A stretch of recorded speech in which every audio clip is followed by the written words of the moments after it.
하나님의 말씀 누가복음 14장을 보겠습니다. 1절. 안식일에, 언제? 안식일에 예수께서 바리새인의 한 두령 집에 떡 잡수시러 들어가시니 저희가 엿보고 있더라. 12절. 자기를 청한 자에게 이르시되 내가 점심이나 저녁이나 베풀거든 벗이나 형제나 친척이나 부한 이웃을 청하지 말라. 두렵건대 그 사람들이 너를 도로 청하여 내게 갚음이 될까 하라. 잔치를 배설하거든 차라리 가난한 자들과 병신들과 저는 자들과 소경들을 청하라. 그리하면 저희가 갚을 것이 없는 고로 내게 복이 되리니 이는 의인들의 부활 시에 내가 갚음을 받겠음이니라 하시더라.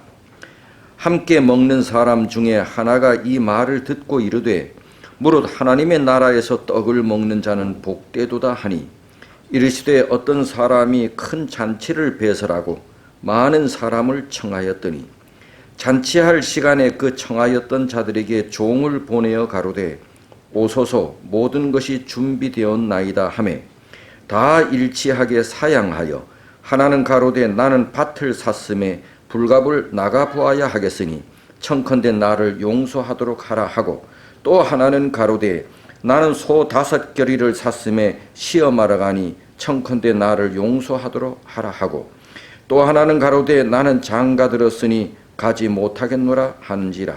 종이 돌아와 주인에게 그대로 구하니 이에 집 주인이 노하여 그 종에게 이르되 빨리 시내 거리와 골목으로 나가서 가난한 자들과 병자들과 소경들과 저는 자들을 데려오라 하니라. 종이 가로되 주인이여 명하신 대로 하였으되 오히려 자리가 있나이다. 주인이 종에게 이르되 길과 산울가로 나가서 사람을 강권하여 데려다가 내 집을 채우라.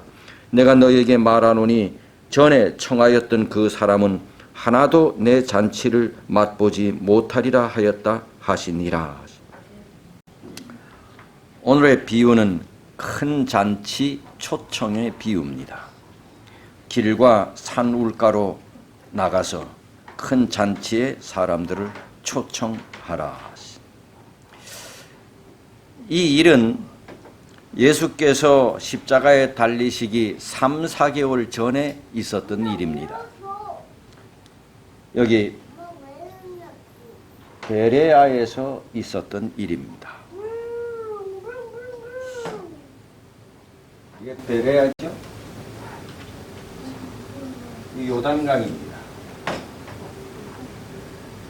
여기 베다니가 나사로를 살린 지역입니다. 이거 예루살렘입니다. 여기 예루살렘 성 밖에서 예수님께서 골고다에서 십자가에 달려 돌아가셨습니다. 예수께서 십자가에 달려 돌아가시기 전에 몇 개월 동안 베레아에서 봉사했습니다. 이 베레아는 예루살렘과 아주 가까운 지역입니다. 오늘의 이 사건도 베레아에서 있었던 사건입니다. 예수께서 안식일에 한 바리새인 집에 잔치에 손님으로 참석했습니다. 안식일이니까 음식은 전날에 다 준비가 됐지요? 예, 이 유대인들은 절대 안식일에 음식을 하지 않습니다. 언제 음식을 다 해놔요? 그 금요일 날에 음식을 다 해놓습니다. 그러니 금요일 날에 음식을 해놓은 음식은 토요일에 먹으려면 따뜻하게 먹으려면 어떻게 해요? 따뜻하게 데피든가 안 그러면 그냥 식은 채로 그렇게 먹습니다. 안식일에 사람을 초청하는 일은 당시에 흔한 일이었습니다. 제가 어릴 때도 교회 보면은 이제 새로운 사람이 오면 교인들이 자기 집에 데려가서 점심 식사를 대접하고 했습니다. 거기서 예수께서 12절, 14절 있는 말씀을 하신 것입니다. 12절 다시 보면 거기서 예수께서 하신 말씀이 누가복음 14장 12절 자기를 청한 자에게 이르되 내가 점심이나 저녁이나 베풀거든 벗이나 형제나 친척이나 부한 이웃을 청하지 말고 오히려 잔치를 베풀어 청하려거든 가난한 자들과 병자들과 저는 자들과 소경들을 청하라. 그러면 그들은 갚을 것이 없는 거로 너에게 복이 되겠다. 예수께서는 이 말씀을 통하여 동료 인간들의 필요를 채워주라는 말씀으로 말씀하셨습니다. 이스라엘 백성들은 나눠줘야 할 복음을 나눠주지 못한 것을 말하려고 한 것입니다. 하나님께서 이스라엘 백성들에게 귀한 복음을 줬는데 이스라엘 백성들이 이 복음을 나누지 않았어요. 그래서 동료 인간들의 필요를 채워주라고 하는 의미로 예수께서 이 말씀을 하셨는데 거기 있었던 바리새인들은 이 말이 듣기가 싫어. 이 말이 듣기가 싫어. 그리고 마치 자기들에게 하는 말로 들렸어요. 여러분 목사가 설교하는데 아니 전 목사님 나를 두고 하는 말씀 같다. 그러면 그 사람이 많이 죄를 지은 거야. 뭔가 좀 껄끄러운 것이 있는 거야. 그렇죠? 아 그럼 목사님이 나에 대해서 어떻게 저래 잘하나? 뭐 내가 알기는 뭘 알아. 그냥 자기가 찔림을 받는 거지. 그러니 괜히 뭐야 좀 삐딱한 사람들은 저 목사님 나를 두고 하는 말. 그래서 또 다음 안식부터 교회 안 나와. 그러니 이 바리새인이 예수님께서 하신 말씀을 듣고는 자기들에게 대해서 하는 말처럼 들리는 거야. 귀에 거슬렸어. 그러자 그 가운데 한 사람이 예수님의 말씀의 주제를 다른 데로 돌려야겠다.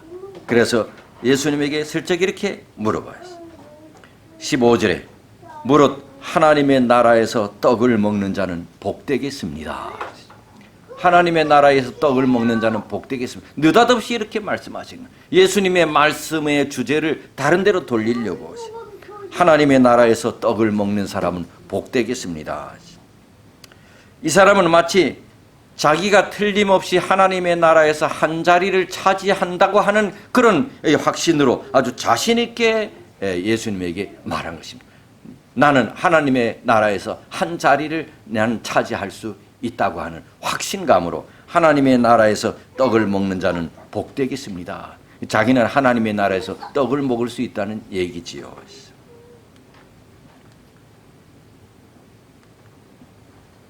하나님의 나라에서 떡을 먹는 자는 복되겠습니다. 실물교훈 221쪽에 이 사람의 태도는 약속된 구원의 조건들은 이행하지 않으면서 그리스도로 말미암아 구원받는 것을 기뻐하는 태도였다. 이 참 중요한 말은 그리스도로 말미암아 구원받는 것을 기뻐했다. 이 말 맞아요, 안 맞아요? 맞아요, 안 맞아요? 진리예요, 진리 아니에요? 진리. 목사가 그렇게 설교해요, 안 설교해요? 여러분이 그렇게 믿어요, 안 믿어요? 믿어요. 그리스도로 말미암아 구원받습니다. 그리고 그것을 우리는 기뻐해야 돼. 그렇죠? 오히려 우리 재림교회는 그리스도로 말미암아 구원받은 것에 대하여 기쁨이 좀 작아. 오히려 이게 문제야. 그죠? 여러분 그리스도로 말미암아 구원받는 것은 이 세상에서 가장 큰 것이잖아요. 그런데 우리는 거기에 대한 감사와 기쁨이 좀 작지요. 오히려 그게 문제야. 근데 이 사람은 그리스도로 말미암아 구원받은 것을 기뻐했대. 이건 우리가 배워야 할 태도야. 우리 재림교인들이. 그런데 여기서 큰 문제가 있대. 그 문제가 뭐냐? 이 사람은 약속된 구원의 조건들은 뭐 하지 않으면서 이행하지 않으면서 믿음으로 구원받은 것을 기뻐했대. 아, 이게 어떤 면에 참 우리에게 아주 무서운 말씀이죠. 이 바리새인은 자기가 천국에 들어가기에 합당한 자격을 갖추었는지는 생각하지 않고 자기가 천국에서 누리게 될 뭐만 생각했다? 축복만을 생각했다. 천국에 들어가기에 합당한 자격은 갖추지 않고 천국에서 누리게 될 축복만을 생각했다.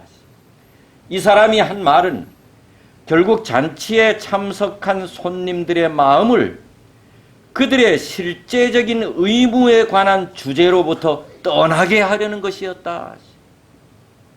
예수님의 주제의 말씀에서 떠나게 하려는 것이었다. 예수님께서는 뭘 말씀하시려고 하시는데 그들의 뭐에 대해서? 의무에 대해서 말씀하시려고 했는데 그들의 의무가 뭐예요? 이스라엘 백성들의 의무가 뭐지요? 불쌍한 사람들과 이웃들에게 뭐를 전하지 않았어요? 하나님께서 맡겨주신 복음을 전하지 않는 그 의무 태만에 대한 것을 하나님께서 말씀하시려고 했는데 이 바리새인들이 듣기가 싫은 거야. 그래서 말씀의 주제를 돌리려고 했어.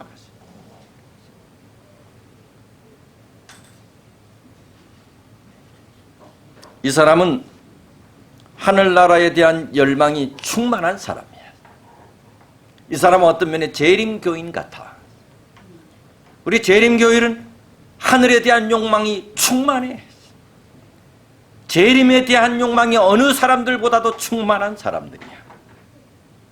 그런데 이 사람은 자기가 하늘 백성으로서 해야 할 책임은 하지 않고 하나님의 왕국에 들어갈 수 있는 조건은 따르지 않고 선을 행하는 일에는 별로 관심이 없고 하나님의 귀한 복음을 알지 못하는 사람들에게 복음을 나누어 줄 생각에는 별 관심이 없고 하늘나라에 들어가는 것에만 그 축복에만 관심이 있었던 사람이야. 여기에 그래서 하늘나라에 참여하기 위해서는 저희가 해야 할 일이 있다는 것을 알게 하려고 이 비유의 말씀을 하셨다. 오늘 큰 잔치의 비유는 하늘나라에 들어가기를 원하는 사람들은 이 땅에서 해야 할 일이 있다는 것을 알려주기 위하여 큰 잔치의 비유의 말씀을 하셨다는 거지. 그러니 큰 잔치의 비유의 내용의 요점이 뭐겠어요? 하늘에 들어갈 사람들이 이 땅에서 뭐해? 복음 전파의 의무를, 그들의 의무를 다 해야 한다. 이게 큰 잔치의 비유 내용이지. 그 비유의 요지가 그거 아니겠어 지금? 몇 차례 초청이 있었어요? 예, 3차례 초청이 있습니다. 초청의 대상이 누구였나? 1차는 유대 지도자들,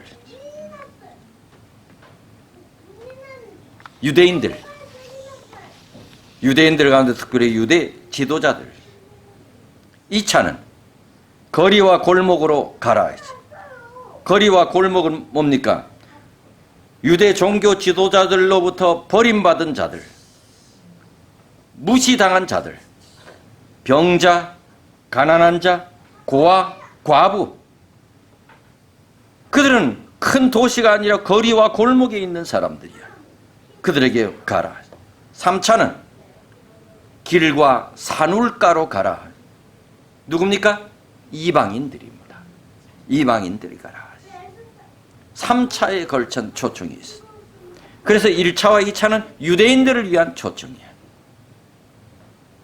유대인들이 초청을 거절하면 3차에 어디로 가라?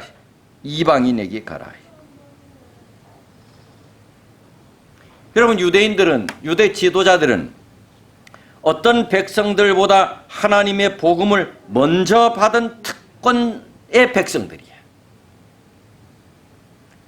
그들은 하나님께서 주신 복음을 나누어 줘야 할 책임과 의무가 있었어요. 예수께서는 이들에게 먼저 초청을 했어요. 실무교훈 220조 다 같이 한번 읽어보겠습니다. 시작. 유대인들은 하나님의 축복을 저희 혼자만 가지려고 생각했다. 그들은 이방 사람들에게 하나님의 자비를 나누어 주려 하지 않았다. 그리스도께서는 이 비유를 통해 유대인 자신들이 바로 그때 하나님의 나라에 들어오라는 자비로운 초청을 거절하고 있었다는 것을 보여주셨다. 이 말씀이 참 재미있어요. 유대인들은 하나님의 복음을 이방에 나누어 주려고 하지 않았대. 그것이 하나님 나라에 들어오라는 초청을 거절한 것이래. 아니, 무슨 얘기인지 이해가 되세요? 하나님 나라에 들어오라는 초청을 거절한 것이래. 그럼 하나님 나라에 들어오라는 초청은 누가 했어요? 예수님께서 계속 하셨어요. 근데 하나님 나라에 들어오라는 초청을 어떻게 거절했느냐? 하나님의 자비와 복음을 이방인들에게 뭐 하지 않았대? 그것이 하늘나라에 들어오라는 초청을 뭐 한 거래? 거절. 거절. 이게 내 말이 아니야. 난 그냥 참 부끄러운 얘기죠. 그리고 신물교는 동일한 말씀. 시작. 이스라엘 백성에게 준 영적 축복은 저희 자신만을 위한 것이 아니었다. 하나님께서 이 백성에게 생명의 떡을 주신 것은 그들로 그것을 세상에서 나누어 주도록 하시기 위함이었다. 저희는 그 일을 하지 않았다. 이런 얘기입니다. 나하고 집사람하고 어디 이제 며칠 출타를 가면서 맛있는 사과를 한 10개를 사가지고 집에 이제 보현이한테 이것 주면서 우리 없는 동안에 지연이하고 이렇게 너 먹으라 이래 줬더니 갔다 와서 보니까 자기 혼자 다 먹었어. 지연이는 안 주고. 내가 이거 보현이만 먹으라고 준 것이 아니오. 누구도 준 것인데. 왜? 지연이도 내 딸인데. 그 나눠주라고 줬더니 나를 줬다고? 뭐? 자기 다 먹었어. 같이 나누어 먹으라고 줬더니 다 먹었다. 하나님께서 유대인들에게 이런 복을 준 것은 어디서 같이 나누어 먹으라고 줬는데 자기네들만 홀딱 먹었다. 그렇다고 여러분 우리 보현이가 그런 일을 했다는 건 아닙니다.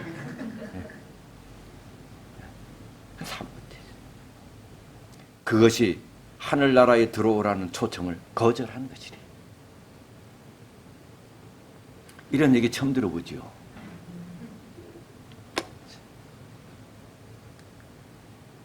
시작. 잔치에 오라는 초청은 먼저 유대인들에게 주어졌는데 그들은 그리스도의 초림을 예고하는 예언의 두루마리를 가진 사람들로서 그리스도의 사명을 위탁받은 백성들이었다. 제사장들과 백성들이 그러한 부르심에 응했더라면 그들은 복음의 초청을 세상에 전파하는 일에 그리스도의 사자들과 협력하는 자가 되었을 것이다. 오늘 이 말씀의 내용이 주류가 그렇습니다. 하나님의 복음을 자기들만 간직하고 있었다. 그들은 나누어 주려고 하지 않았다. 그래서 그들은 하나님의 초청을 거절했다. 내용이 그것이다. 그들은 초청에 응했다 안 응했다? 아니. 만약 응했다면 복음을 어떻게 했을 것이다? 나누어 줬을 것이다. 그들이 초청을 거절하자 누구에게 초청이 갔는가? 가난한 자, 불구자, 세리, 죄인들, 이방인들 이런 사람들에게 복음이 증거된다. 그들이 거절하죠. 그래서 그들이 복음을 나누게 됐다. 시작. 진리를 그들에게 위탁하신 것은 저희가 그것을 다른 사람들에게 나누어 주도록 하기 위함이었다.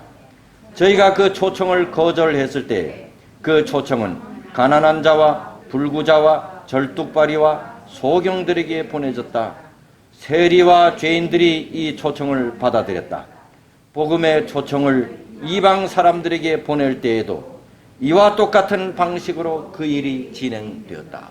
여러분, 복음이 이방 사람들에게 보내진 것은 유대 지도자들에 의해서 보내진 것이 아니었다.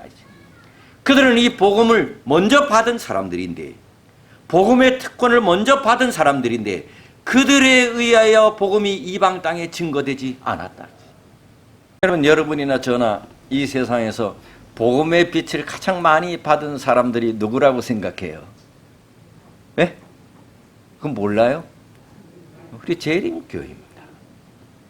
복음의 빛을 가장 많이 받은 사람은 우리 재림교회입니다. 그래서 그런 면에 우리는 뿌듯하지요? 그지요? 우리는 우리보다 더 많은 빛을 가지고 있는 사람이 없다고 자부심이 있지요? 우리는 안식일 기별, 성소 기별, 예언의 신, 무수한 빛과 기별을 받았어. 이건 정말 특권입니다. 왜 이 유대인들이 초청을 거절했대요? 오늘 보니 나는 엊그저께 뭘 샀다? 나는 엊그저께 뭘 샀다? 밭을 샀다. 나는 엊그저께 또 뭐를 샀다? 소를 샀다. 나는 또 엊그저께 뭐 했다? 장가 들었다. 그래서 나는 못 가겠다 그랬대.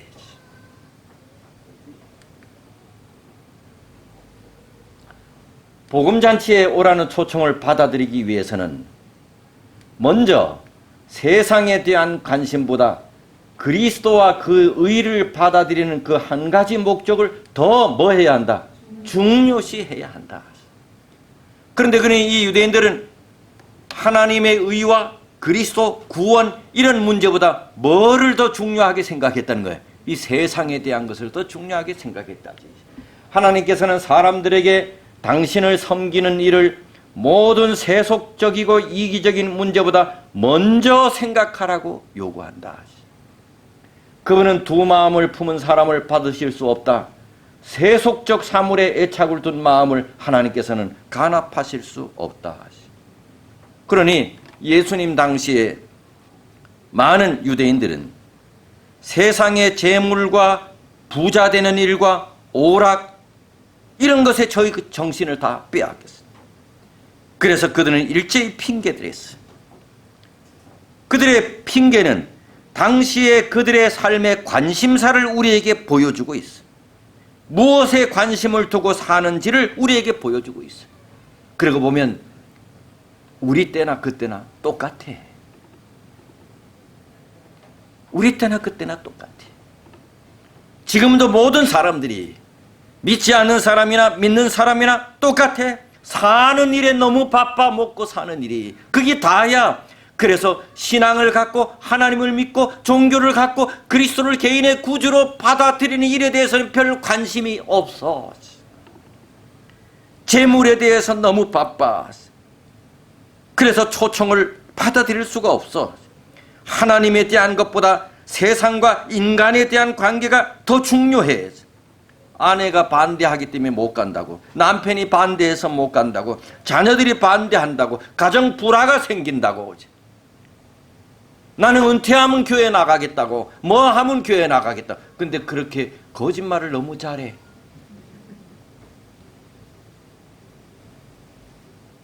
믿는 사람도 먹고 사는 일과 재물에 너무 바빠. 그때도 그랬나 봐. 그러면서 시작. 성경은 말세에는 사람들이 세속적인 사업과 오락과 돈 모으는 일에 열중하게 될 것이라고 선언한다. 사람들은 영원한 사물에 대해서는 눈이 어두워질 것이다. 언제 그렇대요? 말세. 그러니 예수님 당시도 말세였어요. 말세였어. 그 당시 말세에 메시아가 오신 것이야. 복음 사업을, 복음을 나누는 일에도 너무 바빠. 요한계시록 14장 4절에 보면 남은 자에 대해서 나와. 남은 자는 어린 양이 어디로 인도하든지 따라가는 자. 그랬어요. 그러니 이 말세 남은 자는 세상 친구들보다, 밭보다, 소보다, 신랑보다 주님과 교제하는 일을 더 귀히 여기는 자가 뭔지 알아?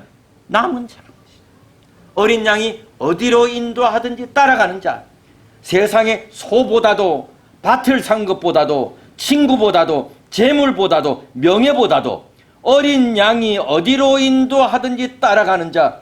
그것들보다도 예수를 따라가는 일을 더 귀하게 여기는 자가 무슨 자라? 남은 자. 남은 자.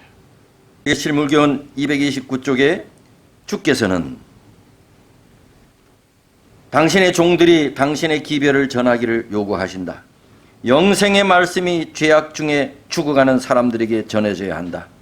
길과 산 울가로 가라는 명령에는 그리스도의 이름으로 봉사할 부르심을 받은 모든 사람이 해야 할 일이 설명되어 있다. 우리에게 길과 산 울가로 나가라. 길과 산 울가는 아까 이방인이라 그랬죠. 믿지 않는 사람들이 이방인. 우리도 이방인이었잖아. 우리 유대인이 아니었잖아. 우리도 이방인이야.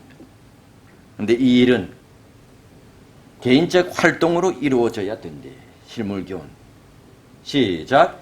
이 일은 대부분 개인적인 활동으로 이루어져야 한다. 이는 그것이 그리스도의 방법이기 때문이다. 그리스도의 방법은 뭐래요? 개인적으로 활동하는 것이래. 개인적으로 활동하는 것이래. 또 읽어봅시다. 시작. 우리는 구도자들이 우리에게로 오기를 기다릴 것이 아니라 그들이 있는 곳으로 찾아가야 한다. 우리가 복음을 그들에게 가지고 가지 않는 한 복음에 접할 기회를 전혀 갖지 못할 사람들이 많다. 우리가 개인적으로 활동해야 되는데 우리가 뭐 해야 하는데 먼저 찾아가야 된다.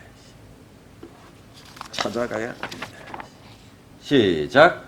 하나님의 여러 가지 은혜를 받은 청지기들은 이러한 사람들을 찾아서 그들의 집을 방문하고 성령의 능력을 힘입어 저희 필요를 도와줘야 한다. 성령의 감동을 입어 그들과 같이 성경을 연구하고 단순하게 기도하라. 그리하면 그리스도께서는 당신의 종들에게 그들의 심령에 하늘의 양식이 될 귀한 기별을 주실 것이다. 귀한 축복이 이 사람에게서 저 사람에게로, 이 가정에서 저 가정으로 전해질 것이다. 여러분 아까 그 가정 공부 시간에 몇째 날입니까? 예수님의 이름으로. 예? 예수님의 이름으로 뭐 하라? 기하라. 기도하라. 구하라. 예수님의 이름. 그 전반의 그 내용을 보면 뭔 말씀을 하다 예수님의 이름으로 기도하고 구하라.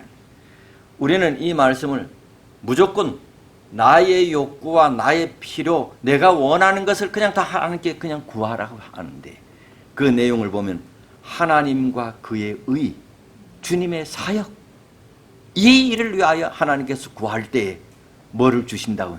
능력을 주신다는 것이야. 여러분 하나님께서 왜 예수 그리스도를 주셨나요? 우리로 병 안 걸리고 200세 300세 살라고요? 예수님께서 오셨지만 200세 300세 우리 안 살자 못 살잖아요. 우리 부자 되게 하려고요? 아니에요. 오직 한 가지예요. 하나님께서 예수 그리스도를 이 땅에 보내신 것은 오로지 한 가지예요. 뭐예요? 죄로부터 구원하려고요. 이것이 하나님께서 보시기에는 가장 큰 것이에요. 먹고 살고 건강하고 명예, 이거는 하나님께서 보실 때 아무것도 아니야. 인간에게 가장 필요로 한 것은 죄로부터 구원함을 받는, 이 일을 위하여 예수를 보내주신 것이거든. 그래서 예수의 이름으로 구원하라고 하는 것은 하나님의 사업을 위하여 예수의 이름으로 기도하고 구할 때 하나님께서 능력을 주신다는 말이에요. 예수의 이름으로 기도하라니 뭐 잘 먹고 잘 살기 위해서 예수의 이름으로 기도하라는 말이 아니었어요. 오늘 그 말씀도 이 말씀에 속해요. 성령의 능력을 힘입어 성령의 감동으로 우리가 간구하고 기도하면 하나님께서 능력을 주실 것이라고. 개인을 찾아가서 그들을 방문하고 그를 위해 간단하게 기도해주고 하나님 말씀 전하고 그리고 그를 간구하고 할 때 뭐 주신다고? 능력 주신다는 거지. 능력 주신다는 거지. 만일 하나님의 종들이 믿음으로 그분과 함께 동행할 것 같으면 그분은 그들이 전하는 기별에 뭘 주실 것이다? 능력을 주실 것이다. 그러니 예수의 이름으로 구하면 능력 주시겠다 하는 것은 무조건 먹고 사는 일만 말하는 것이 아니고 뭐예요? 하나님의 기별을 다른 사람에게 나누어 줄 때, 복음을 나눌 때 예수의 이름으로 구하면 능력을 주실 것이다. 사람들이 하나님께서 그들에게 주신 몫을 이행할 것 같으면 그리스도께서는 놀라운 기적을 행하실 것이다. 근데 유대인들은 이 사명을 행하는 일을 게을리함으로 하늘의 초청을 거절했대. 산울가로 가라. 다 같이 읽겠습니다. 시작. 우리는 지금 최후의 자비의 기별, 곧 최후의 초청을 인류에게 외치는 시대에 살고 있다. 길과 산울가로 가라는 명령은 거의 다 성취되려 하고 있다. 각 사람에게 그리스도의 초청이 주어질 것이다. 주의 자들은 오소서 모든 것이 준비되었나이다 라고 말하고 있다. 하늘의 천사들은 아직도 사람들과 협력하여 일하고 있다. 이 기별은, 길과 산울가로 가라는 명령은 거의 다 뭐 하려 하고 있다? 성취하고. 이 기별은 이 세상에서 거의 다 성취하려 하고 있다. 뭐가 다 온다는 얘기예요. 이제 주님께서 오실 때가 다 다가온다는 얘기예요. 거의 다 이 일은 성취하고 있다. 산울가로 가라는, 길과 산울가로 가라는 명령은 거의 다 성취되려 하고 있다. 우리가 복음을 증거하지 않는 일은 또 사실이지만, 우리가 복음을 전하고 전도하기만 하도 이제는 올 사람이 거의 없을 것 같지요. 사실 그치요? 이제 뭐 믿는 사람이 거의 다 된 것 같아. 옛날에는 뭐예요? 옛날에 해봤자 한 뭐 3, 40년. 제가 뭐 어릴 때만 해도 안식일교회 프랜카드만 갖다 붙이면 교회에서 안 해도, 예? 그 강신의 그 냇가에 프랜카드 붙이고 하면 수많은 사람들이 구름대처럼 모여왔어. 지금 다른 외국에서도 그러잖아. 아프리카나 다른 나라. 프랜카드만 달면 사람들이 모여와. 이제는 먹을 것 줘도 안 오잖아. 못 먹는 사람 없으니. 이제는 마치 올 사람 다 온 것 같은 느낌이야. 그렇죠? 우리가 일도 안 하긴 하지만 거의 다 이 명령은 성취되려 하고 있다. 제가 엊그저께 이제 시골에 한 이제 친구 집에 갔는데, 이제 그 친구가, 그 목사가 이제 교인이 병원에 병원에 가는데 모셔다 데리고 온다는데, 기다렸다 만났는데 세 사람이 와. 한 사람은 병원에 간 사람이고, 두 분은 나이가 드신 분인데, 나중에 듣고 보니 이 두 분은 뭐 하는 분인데 같이 왔냐, 나중에 보니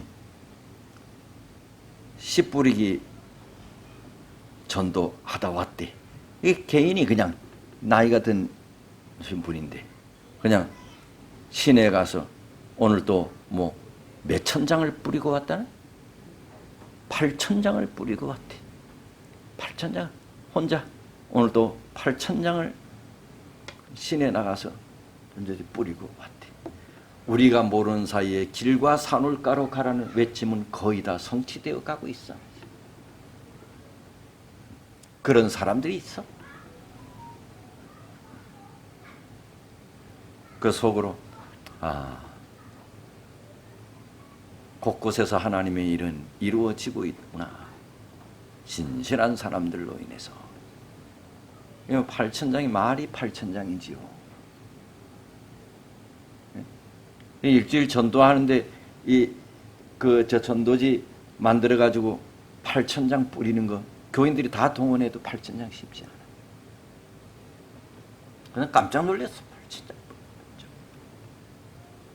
물론 집집마다 그 하면 넣겠지요. 넣겠지요. 방법은 여러 가지지요.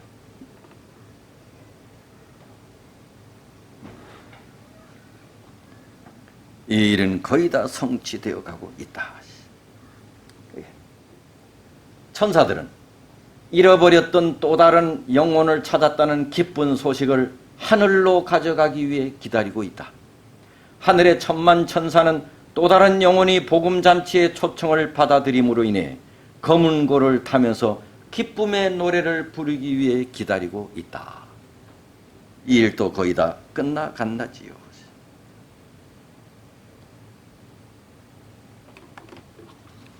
어떤 사람이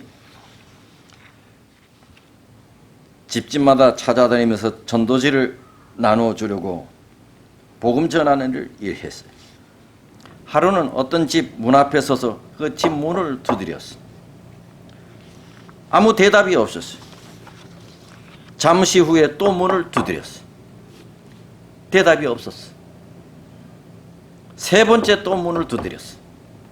근데 아무 대답이 없어요. 아무도 없는 것을 확인한 이 사람은 문틈으로 전도지를 밀어놓고 그 자리를 떠나려는 순간에 갑자기 성령께서 문을 한 번 더 두드려 보라고 말씀하셨어요.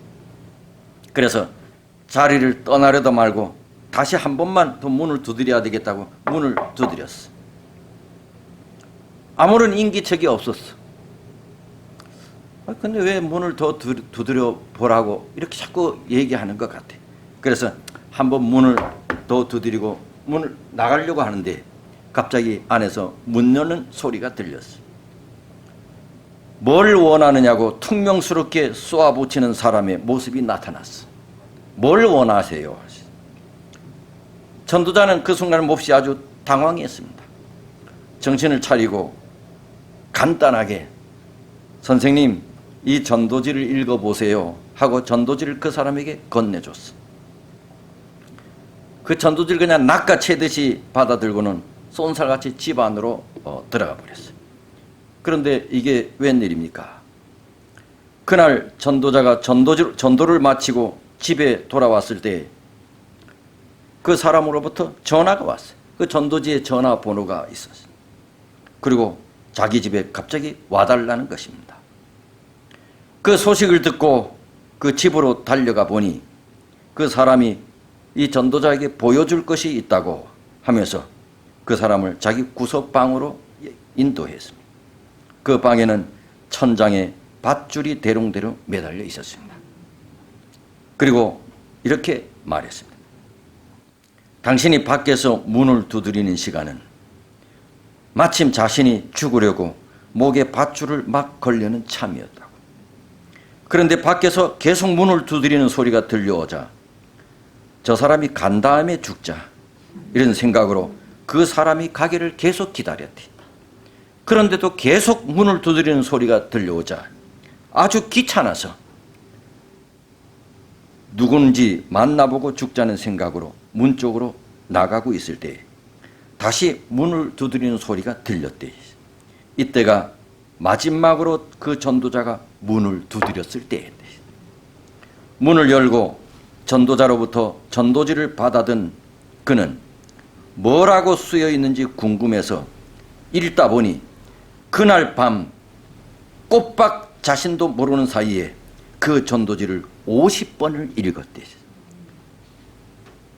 읽고 또 읽고 그러다가 그 전도지 때문에 자살을 포기하기로 결심했대. 그 사람은 죽음의 순간 이름 모를 전도자가 전해주는 전도지 한 장을 통해 예수님을 알게 되었고 구원을 받게 되었습니다. 그렇습니다. 인도에 가서 일한 선교사 가운데 유명한 와일드라는 선교사가 있었어요. 한 번은 그 인도에 미군 해병 부대가 도착했어요. 그래서 인도에서 일하고 있는 선교사들과 해군 장교 한 팀이 같이 식사를 나누게 되었는데 그 중에 더러는 믿지 않는 군인들이 많이 있었어요. 어떤 장교 한 사람이 여러 이야기를 하다가 아니 선교사들이 여기까지 와서 일할 필요가 뭐가 있겠어요? 선교는 미국에서나 하면 되지. 이 인도에게 기독교가 뭐가 필요가 있겠어요? 이 소리를 들은 이 선교사가 기분이 좋아 안 좋아? 안 좋지. 자리에서 일어났어. 그리고 그렇게 말한 장교에게 다가갔어. 우리 장로님이 곧 장교 같죠? 네. 이 장교에게 다가갔어. 그리고 정중하게 이렇게 말씀하셨어. 장교님, 만약에 당신의 사령관이 오늘 밤 당신에게 배를 가지고 당신의 부대를 이끌고 콘스탄티노플로 떠나라고 말하면 어떻게 하겠소? 물었어요. 명령이라면 가야죠. 장교가 이렇게 말했어요. 명령이라면 가야죠. 그러더니 장교님, 내 인생의 사령관이신 예수께서 명하시기를 가야 한다고 명하셨소. 나는 그래서 그 명령을 따라 여기에 와 있어. 나는 그 명령을 따라 여기에 와 있어.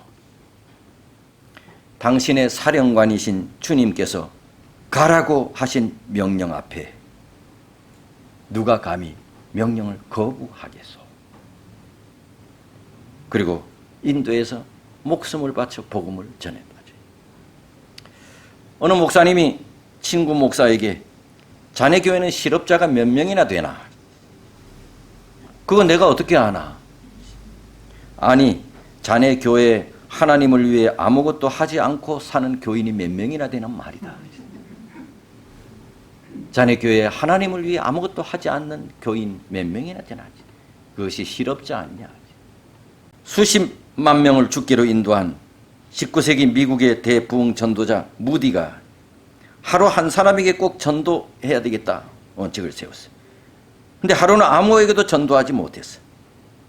그날 밤 밤자리에 들었으나 책임을 완수하지 못한 죄 때문에 잠이 안 왔어. 옷을 입고 거리로 나갔어요. 밤중에 거리에 나가 전도 대상을 찾는데 한 술주정뱅이를 만났어요. 뭐 한밤중에 뭐 흔한 사람이 술주정뱅이니까. 다짜고짜 예수님 아시나요? 물었어요. 그 술주정뱅이는 화를 벌떡 내고 그 무디에게 달려들었어. 쫓아오는 그 술주정뱅이에게 겁이 나서 얼른 도망가서 집으로 돌아갔어. 3개월이 지났어. 집에 문을 놓고 하는 소리가 들렸어. 나가서 문을 열어보니 3개월 전에 그 술주정뱅이였어. 그가 고백하기를 그날 밤 예수님을 아시나요? 하는 말을 듣고 화를 냈으나 그 후 그 말이 내내 자기 귓전에 떠나지 않아 그 후에 예수를 믿기로 결심했다고 그렇게 말을 전했어. 구세군 창시자 윌리엄 부스는 날마다 전도하기로 결심하고 열심히 전도했어. 어느 날 아침부터 비가 내렸어.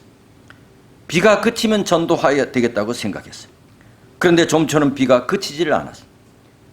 날이 어둑어둑해져 가지고 있었기 때문에 어떻게 할까 갈등하다가 자리에서 일어나 우산을 받쳐들고 정거장으로 나갔어. 너무 비가 하루 종일 완 탓이라 거리를 지나는 사람이 하나도 없었어. 그래서 우산을 세워놓고 그 위에 자기 모자를 얹혀놓은 다음 아무도 없는 거기에다 회개하라 천국이 가까웠느니라 듣든지 말든지 큰 소리로 외쳐댔어. 그랬더니 웬 사람이 저렇게 소리를 고래고래 지르는가 하고 구경꾼들이 몰려들기 시작했어요. 윌리엄 부스는 그 자리에 모인 사람들을 대상으로 전도를 해 10여 명이 예수님을 믿게 되었다고 했습니다. 요한은 그리스도의 재림 바로 전에 복음 기별이 힘있게 전파될 것을 요한계시록에 예고했다. 그는 한 천사가 공중에 날아가는데 땅에 거하는 자들 곧 여러 나라와 족속과 방언과 백성에게 전할 영원한 복음을 가졌더라. 그가 큰 음성으로 가로되 하나님을 두려워하며 그에게 영광을 돌리라. 이는 그의 심판하실 시간이 이르렀음이니 라고 외치는 것을 보았다. 우리는 이렇게 하면서 주님을 맞을 준비를 해야 되는데 말씀을 마치겠습니다. 하나님, 이 시간에 우리에게 귀한 말씀 주셔서 감사합니다. 말씀 가슴에 새기고 그렇게 살도록 믿음도 우리에게 허락해 주옵소서. 마음을 담은 헌물 주님 앞에 드립니다.